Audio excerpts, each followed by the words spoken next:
दोस्तों, दुनिया में एक से बढ़कर एक पढ़े लिखे लोग हैं जिनके पास कई सारी डिग्रियां हैं। लेकिन क्या आपको पता है कि भारत का सबसे पढ़ा लिखा व्यक्ति कौन है और उसके पास कितनी डिग्रियां हैं? आपको जानकर हैरानी होगी कि सिर्फ अपनी डिग्रियों की बदौलत ही उस शख्स का नाम मोस्ट क्वालिफाइड इंडियन यानी कि सबसे शिक्षित भारतीय के रूप में लिम्का बुक ऑफ रिकॉर्ड में दर्ज है। आज भले ही यह शख्स इस दुनिया में नहीं है, लेकिन आज भी इसके जितना पढ़ा लिखा शख्स पूरे भारत में और दूसरा कोई नहीं है। तो चलिए जानते हैं उस शख्स के बारे में। दरअसल उस शख्स का नाम श्रीकांत जिचकर है, जो 14 सितंबर 1954 को महाराष्ट्र के नागपुर में जन्मे थे। श्रीकांत एक राजनेता भी थे। इन्होंने अपनी राजनीति की शुरुआत यूनिवर्सिटी स्टूडेंट काउंसिलिंग से की थी और ये मात्र 25 साल की उम्र में ही विधानसभा चुनाव जीतकर विधायक बन गए थे। बाद में इन्हें मंत्री भी बनाया गया था और इसके बाद में ये लोकसभा का चुनाव जीतकर सांसद भी बन गए थे। कहते हैं कि इन्होंने 42 विश्वविद्यालयों में पढ़कर 20 डिग्रियां हासिल की थी। एक रिपोर्ट के मुताबिक इन डिग्रियों में से ज्यादातर डिग्रियां फर्स्ट क्लास की थी। इनके पास MBBS से लेकर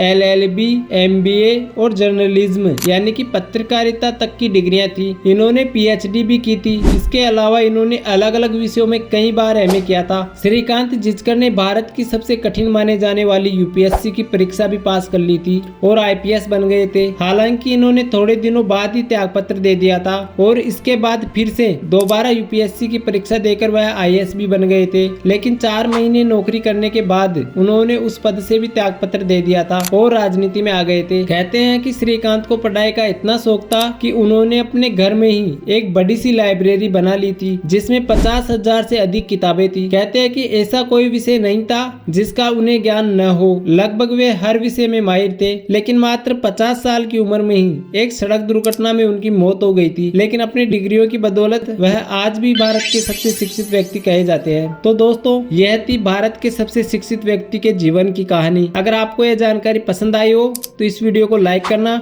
और साथ ही ऐसे ही इंफॉर्मेटिव वीडियो रोज देखने के लिए चैनल को सब्सक्राइब करना।